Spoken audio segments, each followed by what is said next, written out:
Well, let's cut across to our special programming show, Tiger or Tyrant, the legacy of Tipu Sultan.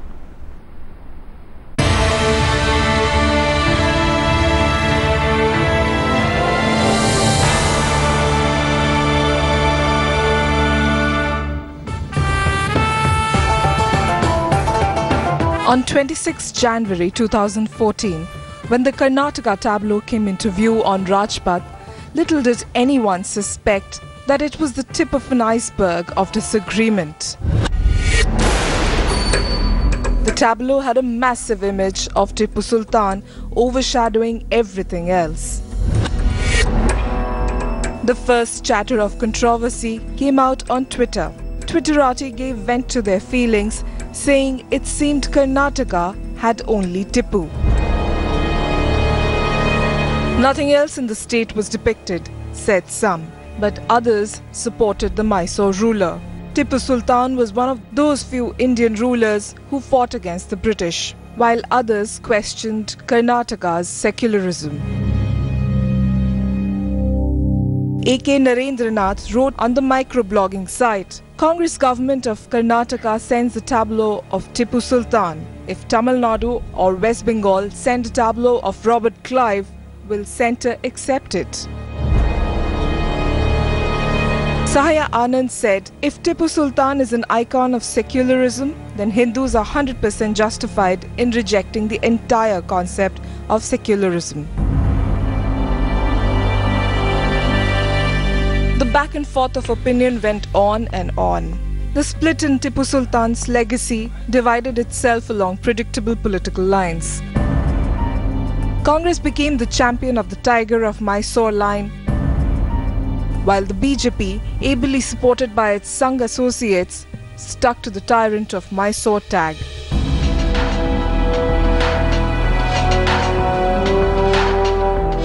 Tipu Sultan died on the 4th of May 1799, but his mortal demise wasn't enough to lay at rest the fractured legacy that he bequeathed the land over which he waged war. The English called him Tipu Sahib, a grudging recognition of the Mysore ruler's stature as a worthy adversary. Tipu Sultan fought the English East India Company for 32 years, from age 15 till his death on the battlefield.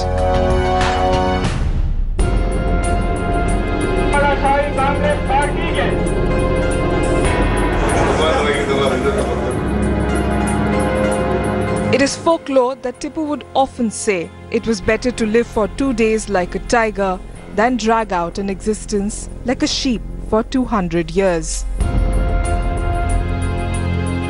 Little did the Sultan of Mysore realize that more than 200 years after his death, the debate over whether he was a tiger or a tyrant would fuel political one-man-upship. Political parties in present-day Karnataka, most of which formed a part of Tipu's sultanate, have resorted to Tipu politics to retain their polarized vote banks. First soundbite from the Congress party in Karnataka, as they speak of celebrating Tipu Jayanti, a day to honor the contribution of Tipu Sultan to India's freedom struggle. ಅವರು ಆಳದಂತ ಕಾಲದಲ್ಲಿ ಜಾತ್ಯತೀತವಾಗಿ ಆಡಳಿತವನ್ನು ಕೊಟ್ಟಿದ್ದರು. ಟಿಪ್ಪು ಒಬ್ಬ ದೊಡ್ಡ ಜಾತ್ಯತೀತ ವ್ಯಕ್ತಿ ಅಂತಕ್ಕಂಥದ್ದನ್ನು ಇವತ್ತು ನಾವು ಜ್ಞಾಪಕ ಮಾಡಬೇಕಾಗ್ತದೆ. ಅವರು ಅನೇಕರು ಹೇಳ್ತಾರೆ ಟಿಪ್ಪು ವಿರೋಧಿಗಳು, ಟಿಪ್ಪು ಹಿಂದೂಗಳ ವಿರೋಧಿಯಾಗಿದ್ದರು ಅಂತಕ್ಕಂಥ ಮಾತುಗಳನ್ನು ಕೂಡ ಹೇಳ್ತಾರೆ. ಅದು ಎಲ್ಲೂ ಕೂಡ ಆ ಥರದವರ ಆಡಳಿತದಲ್ಲಿ ನಾವು ನೋಡಲಿಕ್ಕೆ ಸಾಧ್ಯ ಇಲ್ಲ. ಹಿಂದೂಗಳ ವಿರೋಧಿಗಳಾಗಿದ್ದರು, ಅವರು ಮುಸಲ್ಮಾನರ ಪರ ಇದ್ದರು ಅಂತಕ್ಕಂಥ ಏನು ಆರೋಪ ಮಾಡ್ತಾರಲ್ಲ, ಬಹುಶಃ ಅವರು ಟಿಪ್ಪುನ ಬಗ್ಗೆ ಪ್ರಿಜುಡಿಷಿಯಲ್ ಮೈಂಡ್ನಿಂದ ಹೇಳ್ತಕ್ಕಂಥ ಮಾತುಗಳೇ ಹೊರತು ಅವು ಸತ್ಯಕ್ಕೆ ದೂರವಾದಂಥ ಮಾತುಗಳು ಅಂತಕ್ಕಂಥದ್ದನ್ನು ನೋಡಬೇಕಾಗ್ತದೆ. ಯಾಕಂದರೆ ಅವರು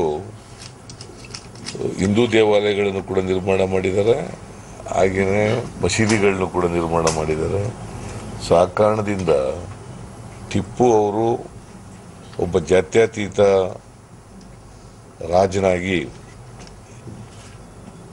ಮೈಸೂರು ಪ್ರಾಂತ್ಯವನ್ನು ಆಳಿದ್ರು ಅಂತಕ್ಕಂಥದ್ದನ್ನು ಕೂಡ ನಾವು ನೋಡಲಿಕ್ಕೆ ಸಾಧ್ಯ ಆಗ್ತದೆ. We cut to the Bharatiya Janata Party, ruling over most of India, but in the opposition in Tipu land. The BJP was quick at trying to refresh ancestral memories of those who are said to have borne the brunt of Tipu's oppressions. The BJP thinks of Tipu Sultan as a tyrant.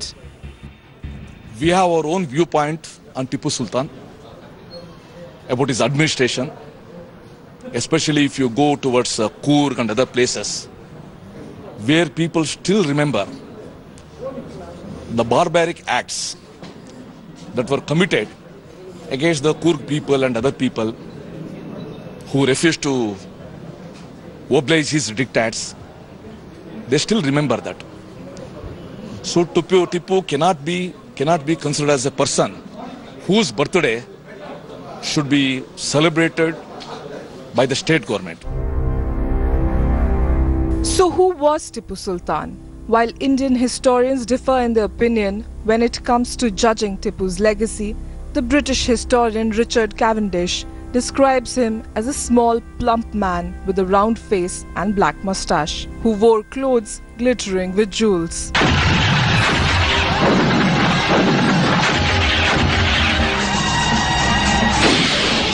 Cavendish writes that Tipu was vigorous, forceful, brave, warlike and cruel, a devout Muslim ruling a mainly Hindu population. But what everybody agrees on is the fact that Tipu Sultan not only tried to keep abreast of inventions and innovations of his times, but fervently looked for newer ones, mostly in the field of warfare. He had done a lot to the state. For example, the iron industry, the silk industry, paper industry, and then the navy, and then the rocket system, and the cooperative bank, and the system of justice and administration. Several good things he had done which we have forgotten. Outside the princely state of Mysore in the kingdoms of Kodagu and North Malabar, Tipu Sultan is known as a tyrant. And it is on this very count that the Bharatiya Janata Party has started its campaign against Tipu Sultan, the man who developed rocket artillery for the country.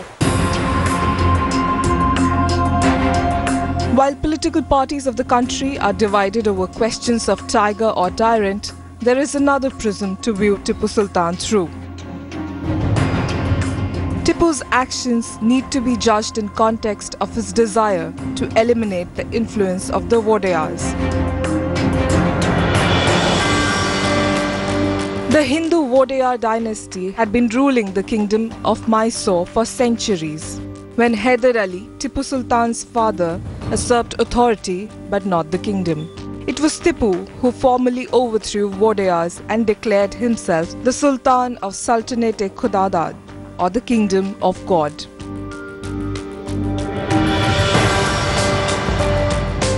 Tipu began changing everything that harked back to the Wadayar influence. His insecurities led him to have new coins minted, place name Islamicide. Persian replaced Kannada as court language, and buildings, bridges were destroyed and rebuilt in an attempt to stamp Tipu's name over everything.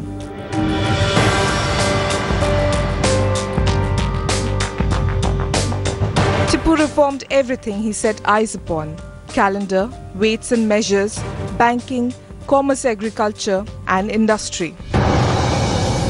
Playwright and thespian Girish Karnad had researched Tipu Sultan extensively for his play The Dreams of Tipu Sultan.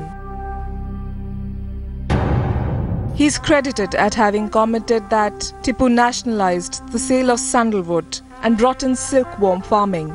He learned how to improve the economy from the British and implemented it in his kingdom. Had he been Hindu, he would have been worshipped as the man who made the state. It is a well-recorded fact that Tipu was always on the lookout for internalizing foreign ideas and innovations. He believed in the ideal that the prosperity of a country would depend upon the prosperity of those who labor with their hands. The masses must be brought up. He was a visionary. He wanted to do what Europe had done in 400 years since Renaissance. Europe's advance progress was all from the time of Renaissance and then Reformation, and ultimately Revolution. He had a good picture of all this. You just go into the internal policy, the development program, the agriculture, the trade, the commerce, and the industry, and the efficient administrative system that he had introduced were all very laudable. This is the famous 40-acre Lal Bagh Botanical Garden in Bangalore. Not many know that this garden was established by Hyder Ali and his son Tipu. Tipu had an interest bordering on obsession about anything to do with horticulture and gardening. Much of his correspondence with foreigners was about requests for newer varieties of seeds and plants. But the political atmosphere in India is such that historians too seem to be as divided in their opinion about Tipu as their political parties. On one hand, a section of historians say that Tipu's administrative qualities stood above as his contribution is part of administration today.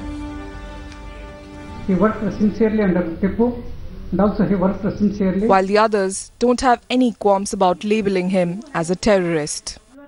He has massacred people.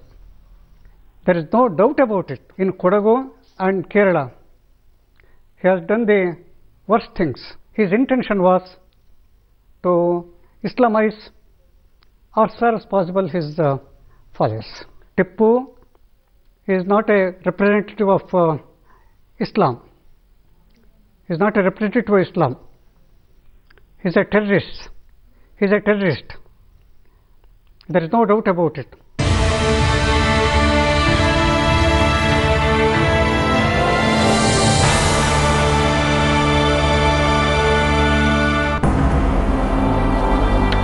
Tipu hated the increasing English influence in South India.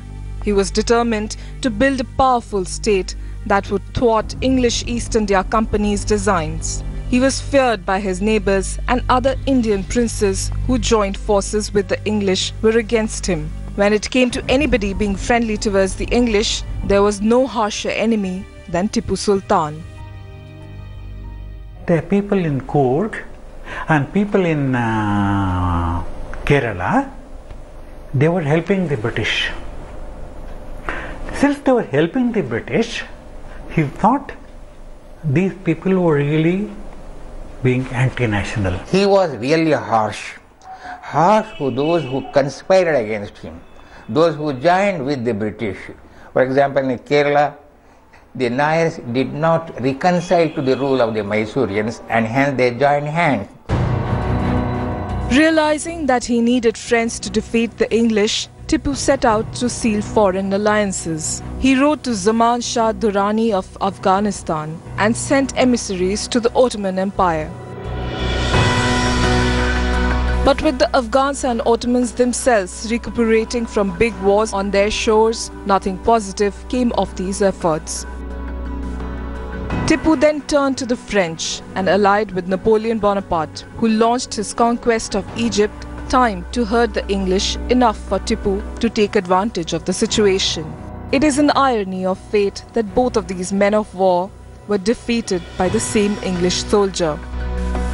It was General Arthur Wellesley who took control of Srirangapatna in 1799, and it was he who, on discovery of Tipu's body, took his pulse to confirm death. Arthur Wellesley went on to become the Duke of Wellington, who defeated Napoleon at Waterloo.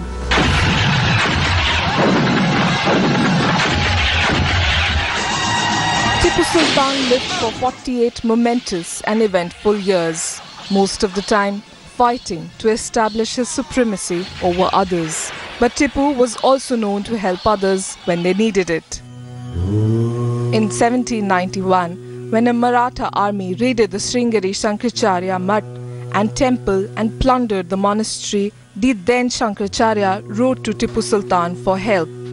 Tipu ordered his army to help, and the exchange of letters between Tipu and the Shankaracharya stand testimony to this event. In the old Mysore region, Tipu Sultan is known to be a generous king, a king who built temples as well as mosques. If a temples were desecrated, then Tipu Sultan is said to have given huge donations to rebuild that temple. More importantly, the system of holding the morning puja for Lord Balaji in Tirupati was a system that was started by Tipu Sultan himself, which was continued by the Wadayars of Mysore, and till today, the state of Karnataka continues this tradition. The legacy of Tipu and his historical worth can be assessed by the interest that artifacts related to his rule attract. The discovery of the robe that Tipu Sultan wore on the day he was killed created a flutter. Then came the sword of Tipu Sultan, which was bought by a liquor baron, Dr. Vijay Mallya, for close to 1.5 crore rupees.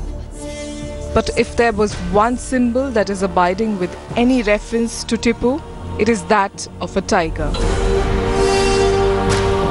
The Congress and the BJP may fight political battles over whether Tipu was one or not. But it is historical record that tigers fascinated Tipu. Tipu Sultan kept 6 tigers in his fortress city of Srirangapatna. His throne was shaped and striped like a tiger. His elite troops wore tiger badges. The hilt of his sword was in the form of a snarling tiger. And of course, there was his favorite toy, that of a mechanical tiger mauling a British soldier while the victim squeals in terror. Tipu Sultan is believed to be the only king who died fighting a battle on the battlefield, and that too for the freedom of India. 2 centuries later, Tipu Sultan seems to be still fighting a battle, but this time it's a battle of symbolism. Was he a tiger or a tyrant? The controversy continues in southern India. But in a small corner of Kolkata, Tipu's descendants today question the country's politics over their ancestors' legacy. या बैंगलोर की तरफ से या कर्नाटक की तरफ से जो चीज़ सुन रहे हैं कि एक शहीद के नाम को किस तरह से कोशिश की जा रही है बदनाम करने की। अगर कोई भी शहीद हो, हिंदुस्तान की कोई भी शहीद हो, अगर उसकी इज्जत अफजाई हम नहीं कर सकते हैं तो कम से कम उसको बेइज्जत तो न करें। ये पूरा राजनीति है, ये पॉलिटिकल ही है। किसी भी तरह से लोग कोशिश कर रहे हैं कि हंगामा किसी भी तरह शहीद को, किसी भी शहीद को या टीपू सुल्तान या किसी शहीद को या किसी भी तरह से कोई ऐसा इशू उठाया जाए जिसमें हम खाली मीडिया का कवरेज मिला और हम आवामों को परेशान करें। मेरे फैमिली जो टीपू सुल्तान की फैमिली अभी इस कलकत्ता में है, मेरे फैमिली में और भी सब लोग हैं, इन लोगों को बहुत सदमा पहुंचा कि ये क्या हो रहा है। सिर्फ टीपू सुल्तान की फैमिली होने के नाते, हिंदुस्तानी होने के नाते भी ये सदमा पहुंचा कि ये हमारा कल्चर कहाँ जा रहा है। Here at 185 Dharamtola Street, almost 215 years later, Tipu Sultan is only remembered as the King of Mysore.